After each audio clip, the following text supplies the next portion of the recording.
Postdoc Transformation. Postdoc Transformation. Postdoc Transformation.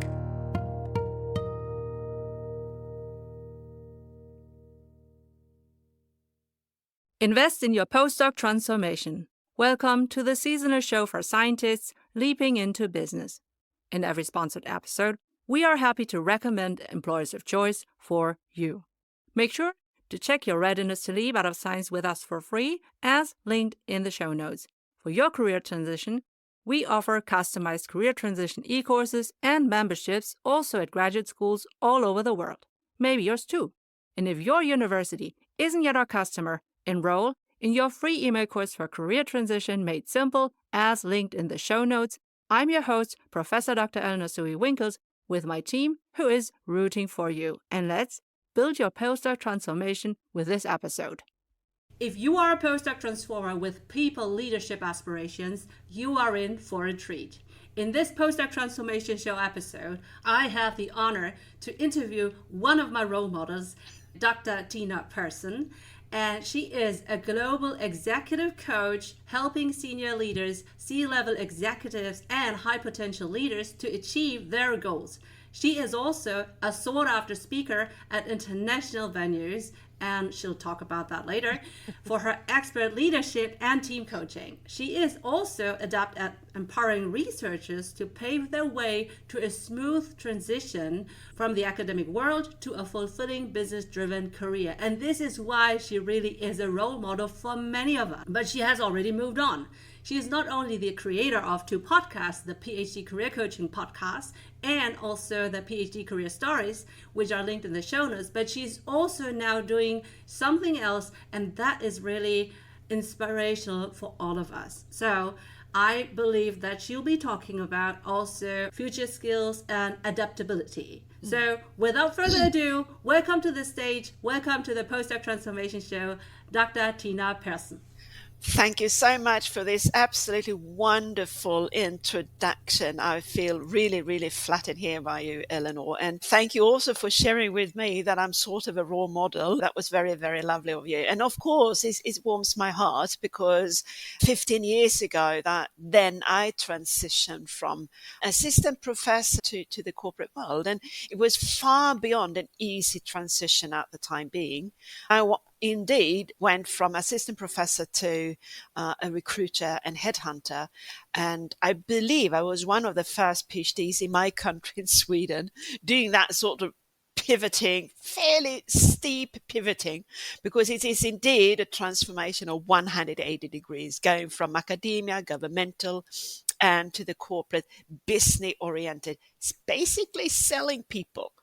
So thank you a lot. It really warms my heart. I'm happy to be on your podcast and share what I have learned and whatever you like to learn from me.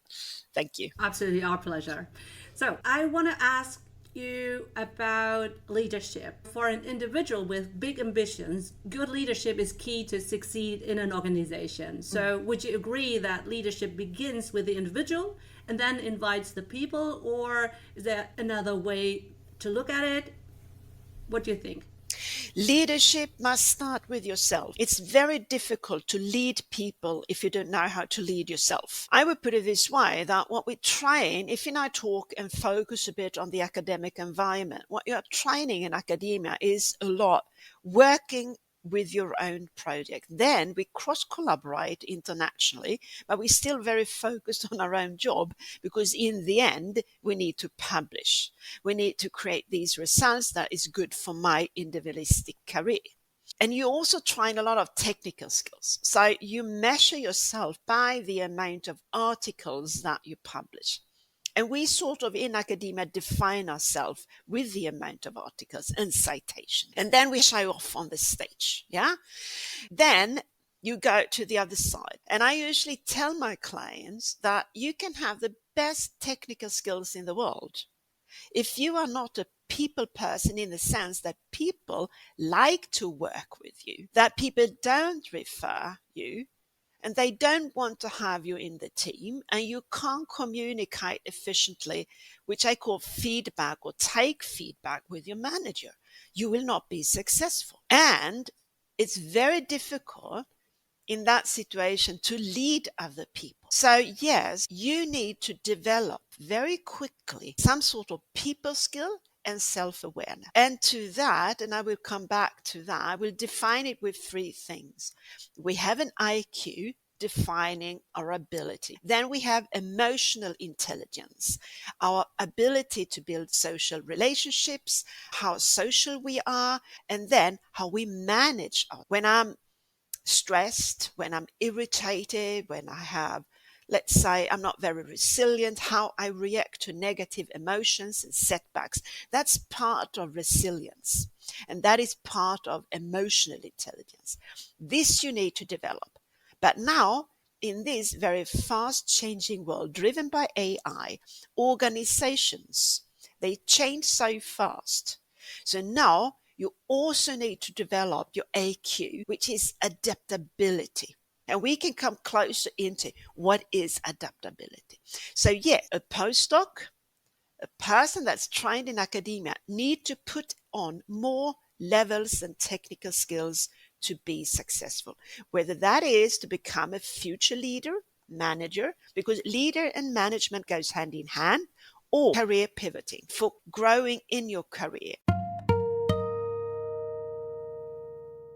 And once you have determined your readiness to leap and want to transition into business or industries, then you can enroll in your free email course with 10 actionable, bingeable email lessons until you start your job in business. You'll get 10 emails like this. Number 1, how to leap out of science. Number 2, how to build your sustainable LinkedIn profile. Number 3, how to read social media and network. Number 4, how to research your favorite jobs and employers. Number 5, how to do informational interviews to get insights. Number 6, how to create your customized applications with ChatGPT. Number 7, how to prepare your thesis from a business point of view. Number 8, how to apply to your favorite employers. Number 9, how to choose the right job offer. Number 10, how to prepare for your new job. That's great, Tina. You have touched base with a lot of buzzwords that I really do think that are important these days. And in the last episode, I also talked about resilience with Dr. Rima Day, so that really goes hand in hand with that episode that you are presenting. What do you think are some questions to raise more self-awareness? Because that was one of the things that you mentioned, that before we can lead others, we have to be self-aware. So do you think that academia is the best place to learn more about oneself? Or do you think that scientists leaping into business should also find other places where they can hone those skills to become a better leader for the business place in the future? You said something really good here, and I love to hear that, because this is the reason with my podcast, because I had a mission and vision with the podcast PhD Career Stories. I could have started that podcast myself and just be a host, blah, blah, blah.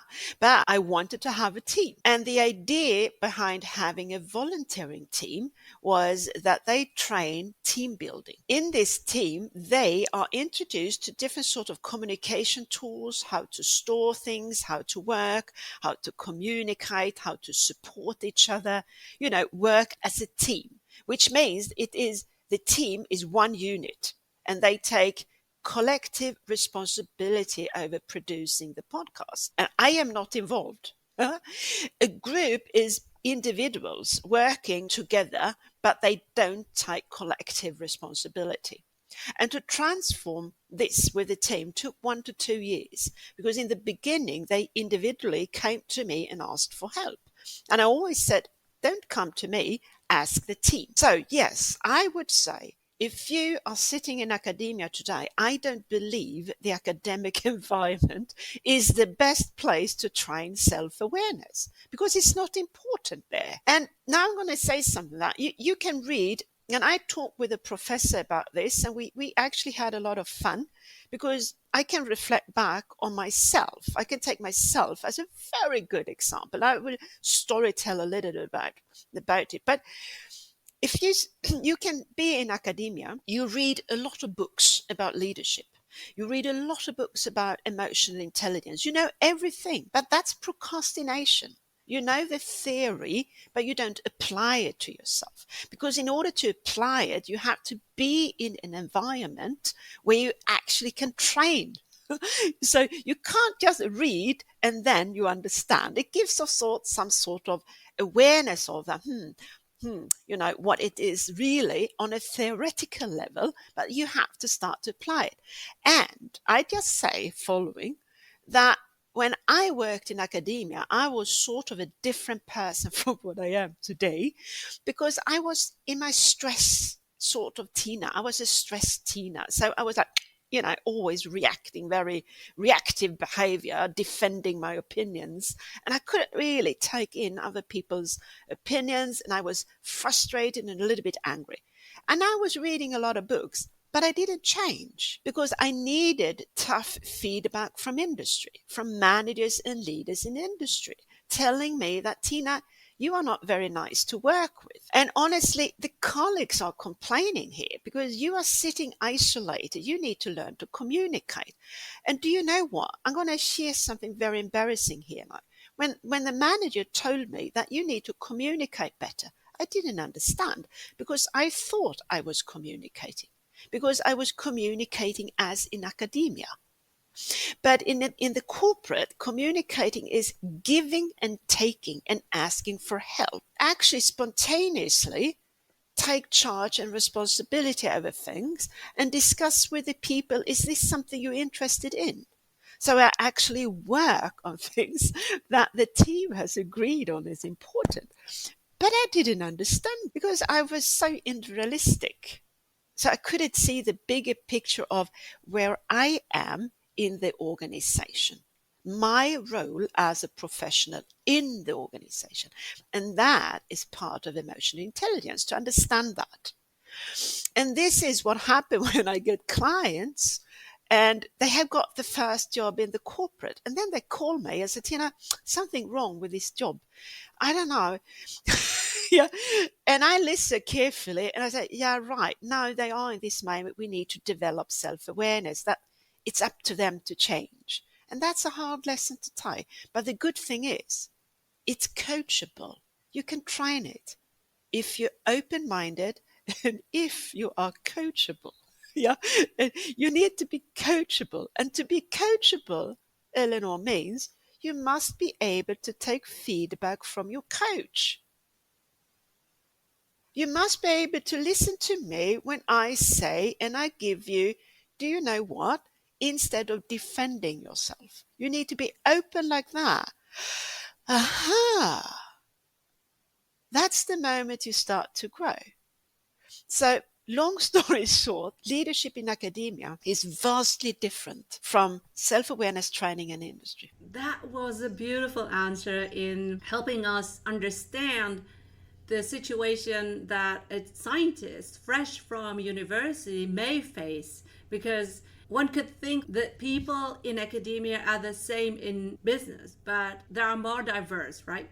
So the first time leader must lead the people at hand. So that means that when you get promoted or when you get a new job, then you have to deal with the people who are there. You cannot Yes. change them. You have to change yourself. Yes. So Yep. you have to adapt to the situation. So I have to deal with the people at hand in my team to reach the company's goals. So what can I ask myself, or what can I ask them to be able to lead them to our company's success?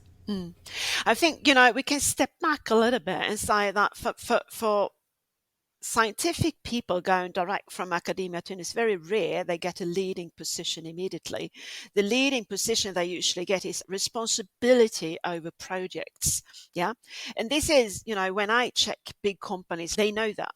And this is the reason that it's not fair to the person to take a scientist fresh from university and put them in a leading role because they don't have the network in the company. So in order to be a good manager, you must build up your network so you understand and know who to talk to, having this sort of network so you are founded in the company. That is not done in 1 year. It usually takes 2, 3, 4 years. So I have noticed on LinkedIn, in average, people that I have been coaching for bigger companies, it takes in average 3 years before they step up to a more responsibility job. So you must have, and now I'm coming back to what you talked about, resilience. And why I say this is that the longer you stay in academia and the more titles you're building, the more articles you're building, it could be a feeling of when you take your first job that you are stepping down. And that feeling you can feel, but you have to take it because you need to start here to learn to work in a completely different new setup and develop yourself in a tempo that's healthy for you. And that is part of self-awareness, communication, and of course, understanding the company, understand the broader ecosystem in that company. And for that, you need to build resilience. And now it's time to thank Company ABC, who sponsors this episode of the Postdoc Transformation Show. I would now be reading the company's answers to one of 6 bold questions so that you can choose to apply. For example, number 1, describe your most valuable experts versus leaders in your company. Have they typically earned a doctor title? Number 2, for which of your company roles or units do you encourage somebody with a doctor title to apply? Number 3, how would you describe your organizational culture in which your most valuable experts and leaders thrive in? To nominate an employer of choice so that we can ask our informative, bold questions, let us know via the click on the link. If you are a company representative, like in recruiting and employer branding, and now you want your company to be highlighted as an employer of choice for our audience, you can become a sponsor of a dedicated Postdoc Transformation Show episode. Just click on the link in the show notes. And now, back to the Postdoc Transformation episode.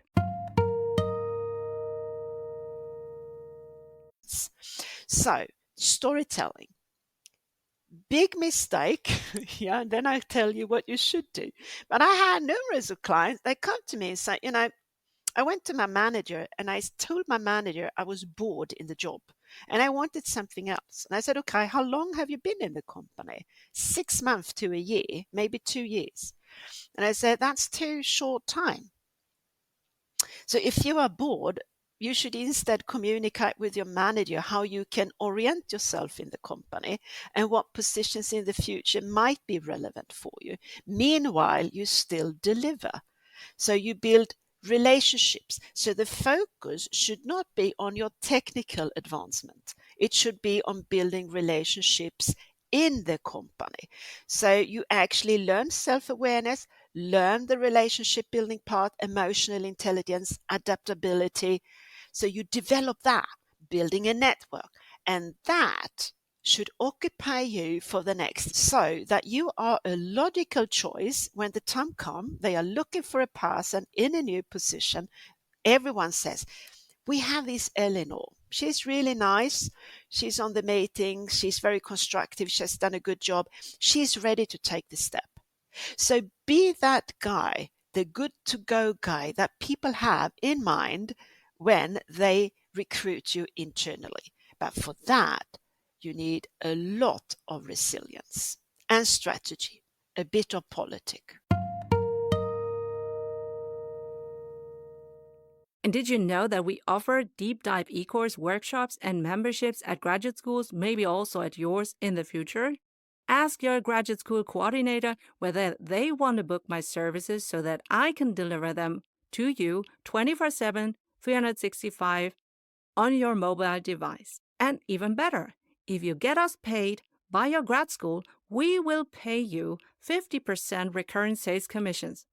So you will earn money with us as we help you and your PhD besties to transition into business.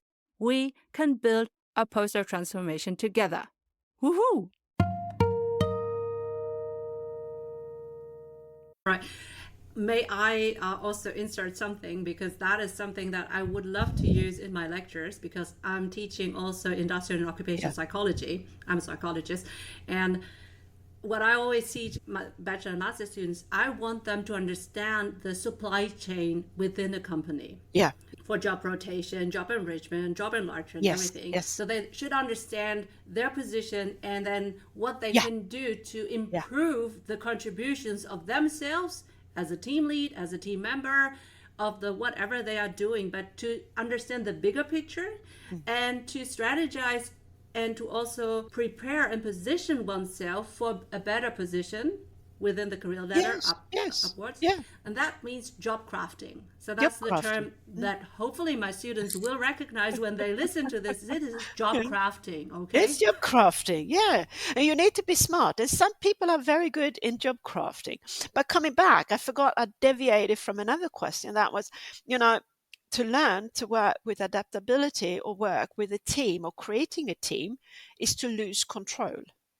So it's a sort of mixture that you are a manager and leader, and these two need to go hand in hand, because sometimes you must manage people simply, and then you need to be a leader.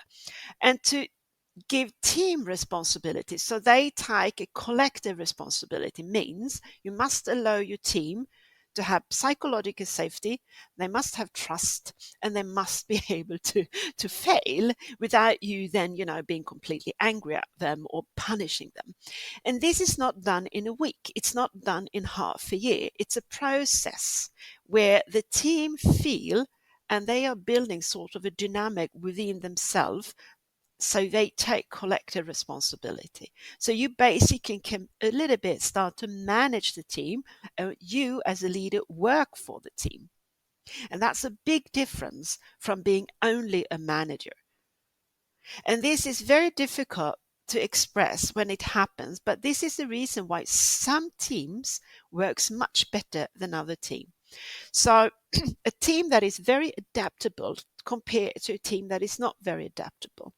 There can be many factors around that, but commonly it's a leadership question. Important factors for a team adaptability is, first of all, the team must have a dynamic. All people can't be the same. You need to have different characters in the team. The optimistic guy, the negative guy. But then the team in general must have a big hope. They must believe in the manager. They must trust the manager. They must actually believe in the company and maybe believe in the world. Because if we don't have hope, yeah, and I'm looking at you and me here now, if we are sitting here having a coffee and both of them, we have no hope for the future, why should we adapt? There's no point. So we need to build hope, super important. Then you need team resilience, so that the team constantly come back from setbacks, and that they are open enough within the team to take in opposite stance and explore new things, and maybe willing to completely unlearn what they do today to do something completely different. Just to mention some of these factors important for hope.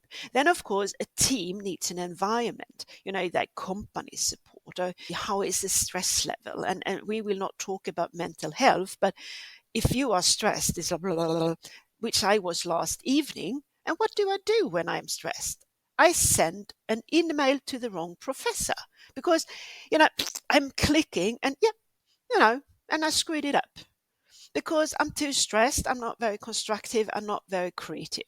So this is, of course, also something, but we will not dig into that here today. So we keep it to, the general terms of an adaptable team. And the manager of such a team is super important. Absolutely. And the concepts of leadership in terms of transformational versus transactional are the keywords for my own students. And that also determines which industries there are that are suitable for you. Because I would also say it's not just the world, because that's maybe too big, but the industry. You should be hopeful that this is the right industry for you to embark your new career. Right? Yes. So you don't want to join a big ship that is sinking in the near future. No. But instead, you want to be stepping into a new world that really gives you hope. because of the Exactly, industry. because it gives hope because of industry. And this is good. I like this, because now what I hear is that when you come usually from a postdoc career, that is that you are looking for security. Yeah. So you have this security. Yeah, I want a secure job. So you need to start to think, what is a secure job? But the thing is that if you maybe join an industry that seems to be secure today, might not be the future industry. And I take one example like Spotify. Yeah. Spotify is a Swedish company. And I remember when they started actually in a little box in Stockholm, no one wanted to work for them. Because who wanted to work for this little unsecured company? No one. But now everyone wants to work for Spotify. And this is again, and now we are talking about that some people, you should be ahead of your time to read newspapers, stay tuned with what's going on in the world at the moment. We know that maybe 400 million people will lose their jobs in classical industry. 40% of the workforce will have to upskill into new industries. So a postdoc that read newspapers, try to figure out what's going on, what industry is growing. You should join there, even though the job may look unsecured, because you secure your career by adding skills for the future, not adding a mindset and skills for the past.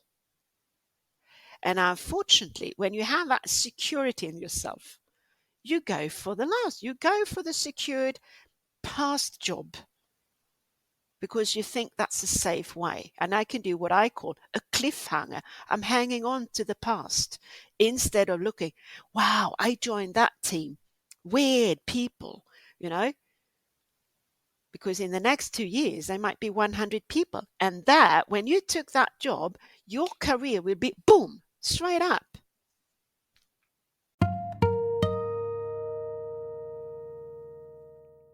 Have you found this episode so far helpful for yourself?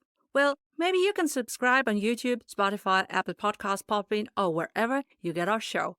And also share this episode with your PhD bestie, because that would encourage us to help the underprivileged, underrepresented, and underserved early career scientists leaping into business. This would also ensure that you don't miss a future episode. Also, our subscription and listening numbers are key for finding the right sponsors for our show so that we can help you for free. And now, back to the show. Absolutely agreed. I haven't shared probably with you that when I did my PhD in neuroscience after I did my diploma in psychology, I also leaped out into the IT industry. Yeah. And everyone was thinking like, what and why that huge leap, and you had nothing to offer to them. And basically it was just English and common sense that I was offering to the IT industry. Yeah. But I had the best and steepest learning curve I could have ever imagined. At the end of the day, I was working for Accenture, the global consulting company, and I was in IT strategy because I was able to see what is possible. Yeah. So, and that really was the best thing that I could do, and also now can give back to my own students. I'm a professor of industrial and occupational psychology, so I'm not teaching digitalization and IT strategy, but everything that I have learned in that world still drives my own business today and the way I teach. Yeah. And I really think that you, as a scientist leaping into business, you have to lead yourself into the future. Yeah. And not just follow others where they're all going to UX, I'm going to UX. They're all doing medical license, I'm going to. No, you have to understand what you bring to the table, and that's the self-awareness that you were talking about. Yes. And now I'd love to sort of like switch gears to what are the things that you do. How can postdoc transformers work with you? I've seen you speaking on stages in Orlando, in Stockholm. So You're Swedish, but you seem to be all over the place. What's cooking in your kitchen, so to speak? Yeah, what's cooking in my kitchen? Well, here I'm sitting in the kitchen and here, you know, yeah, I live in a very small room flat in south part of Sweden in Malmö, and I'm placed myself here in this small flat because it's close to the airport, so I can very easily go to Germany, France, or Spain, or Portugal, United States. Well, United States is a bit further away, but to Europe at least. So yes, I'm Swedish, but most of my clients are coming from UK. Germany is a big base for me, but my clients are coming from all over the world at the moment. Because in the end, it doesn't matter when I career coach people. If you are looking for a job in the United States, UK, Spain, Portugal, Germany, everything is digital today. The strategy of looking for a job and working with yourself is global and universal. I am a coach. I work with people, either in a group setting, which we call workshops, and I use all my experience and background to help people to transform. I am a transformation coach, whether it is in your career, you feel stuck in your career, nothing happened, I feel lost, I don't know where to go. That's what I work with. Or leaders that got stuck, leaders and team people that got bad feedback from 360. So the company says that, Tina, you have to skill this leader because they got really, really, really bad feedback from the 360. But we believe in the person. So let's start a journey, because everything about leadership can be learned. It's very few people that are natural born leaders. They are so few, they hardly exist, but they do exist. They want to be leaders because they love people. And now I say love people, because if you're going to be a leader and a great manager, Eleanor, you must love people, because leading people is always connected to a lot of problems. So you must love to solve people problems and see other people growing, because that's, for me, in coaching we can have tough discussions, but when my clients sign a contract or they advance in their career, I feel, oh God, that's the best thing that can happen to me. Or I can see a leader shining and getting, their self-respect back, and they feel more confident, and I can see them on stage. Wow. And one person that has been growing in my team is both Rui Cruz, who takes more and more responsibility, now stepping back, but still part of the team because he feels responsibility, and Elizabeth and Cleo and all the other people that I have. I forgot some of the names, I can share them later, but they start to do things that's so far off the comfort zone, like Elizabeth being a host like you. And she did that. That warms my heart. Yeah, that's why I do this job. So I am a coach. So collaborating with you would be lovely. It's just coaching, or if you know any sort of inspirational things so we can share knowledge about the future. So you and I make the people in academia ready for the future. I know I speak a lot, but there's one thing that is a big mission for me. And I have a keynote at Max Planck about that. Education need to change. The whole academic system need to change and be dressed for the future.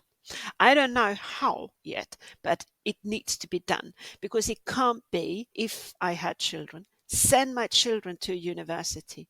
They study hard, they pay a lot of money. In the United States, you pay for it, in Europe.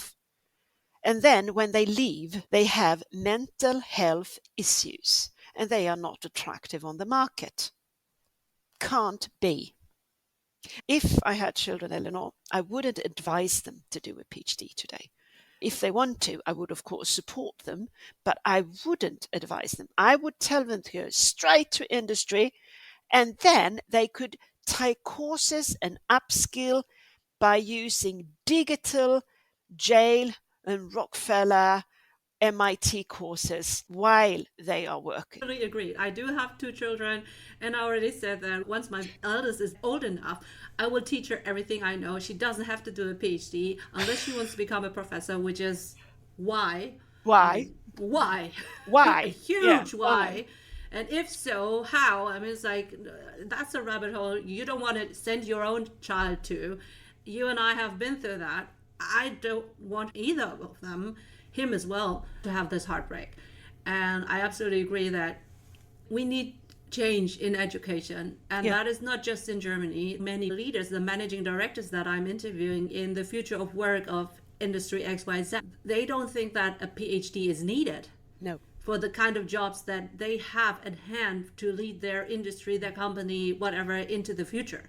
No. So what are the things that you think, other than adaptability, are needed to be successful in the future for an individual, the postdoc transformer, the scientist who listens to this podcast? Is there anything that you want to sort of like share before we wrap up?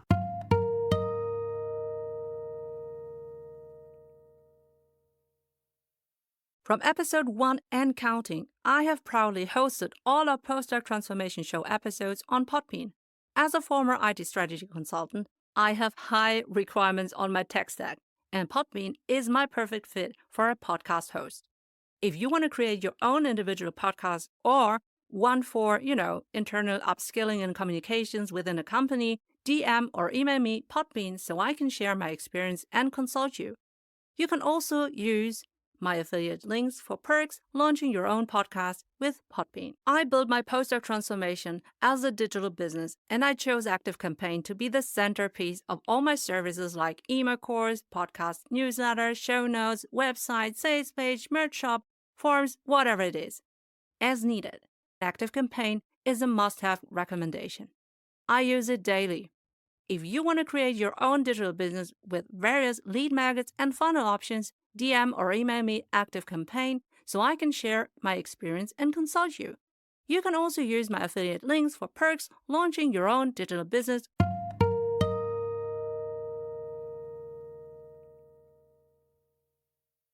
I think if you're in academia now and you're sitting there, you're working on your PhD or you're doing your postdoc or you're assistant professor, I warmly advise you to look beyond and try to be more open-minded, curious, and imagine, broaden up a little bit what's happening outside of the context where I am at the moment. So you get a broader perspective of things. When we are in academia, we tend to think we know everything, but there is so much more to it.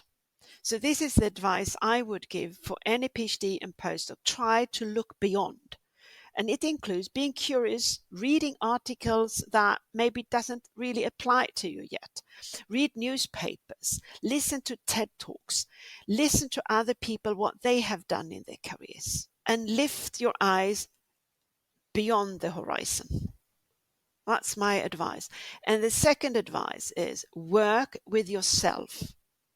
I just read today, and today is the 9th of February, an article and a blog on LinkedIn written by an influencer. And he said, adaptability, but working with yourself, in the future, people will be more and more recruited on the personal traits.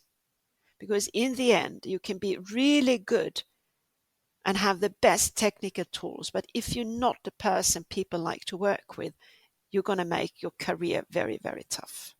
Then there are exceptions, but they usually require different leadership.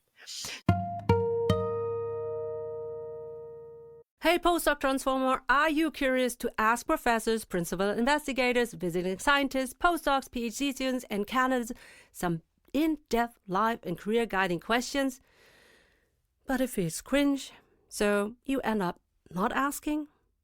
Buy our postdoc transformation card game to have more fun and valuable insights in your journal club, lab, and mentoring meetings, lab rotations, during conferences, panels, and breaks at the Mensa. You'll get 10 intriguing mentoring questions per career level. So 10 for PhD students, 10 for postdocs, 10 for professors, 10 for parental scientists, underprivileged and underrepresented and underserved scientists. Check them out with our discount coupon on the Postdoc Transformation shop, linked on postdoctransformation.com.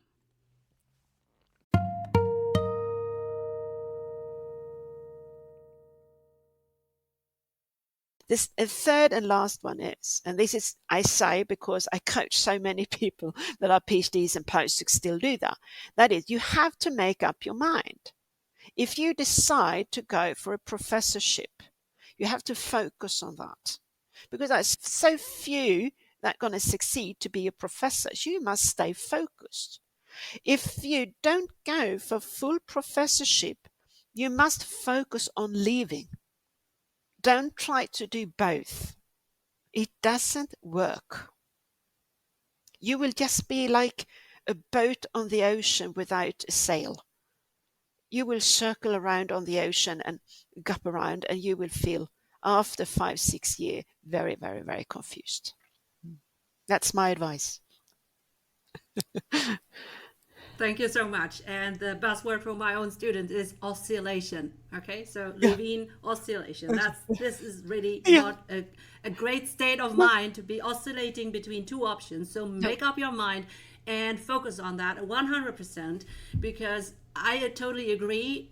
To become a professor is tough, and it depends on a huge portion of luck. But if you're not determined, if you're not putting 100% into that, then you'll be less competitive. Yeah. Because there will be people who have more time at their hands, they have less responsibilities and whatever. So if you don't focus, you don't get anything in academia. No, you don't. And I'd just like to add something here, because that was just summarized so very well what I think. But there is another thing. I get a lot of questions around, I like to have work-life balance when you pursue an academic career. And I, as a coach, then say the following, and listen carefully. It's perfectly fine to have work-life balance. You can work 10 hours a week, but you're going to compete with people working 80 to 100.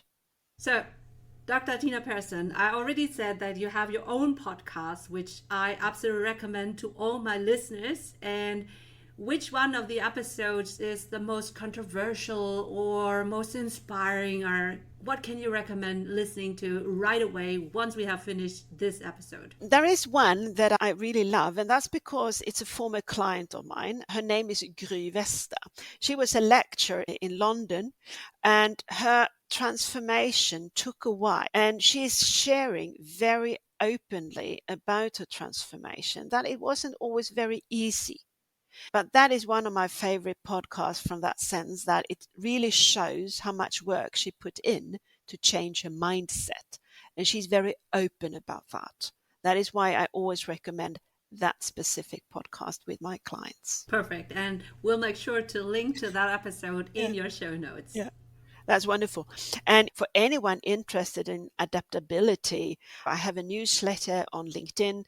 I have a blog on my webpage. So just follow me. You can subscribe on my newsletter, and then you will be updated with all the articles, because I'm going to share a lot of information here in the future, because it's happening so much. So stay tuned on my channel. Remember, you are a postdoc transformer. You are highly intelligent, well-educated, a bachelor, master, and maybe you have already your doctor under your belt, or you are a postdoc. You are internationally experienced, fluent in English, a leader and expert in your prior research field. You're resilient, brilliant in adaptation and problem solving. You are eager to bring in the transferable and monetizable skills needed in many companies to embrace the future and to become or remain an innovator in their markets. Do you want a transcript of our episode? And our episode sponsors answers to all 6 bold questions so that you can choose to apply.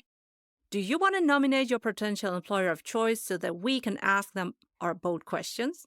For all of that, click on our links in our show notes and on our website, www.postdoctransformation.com.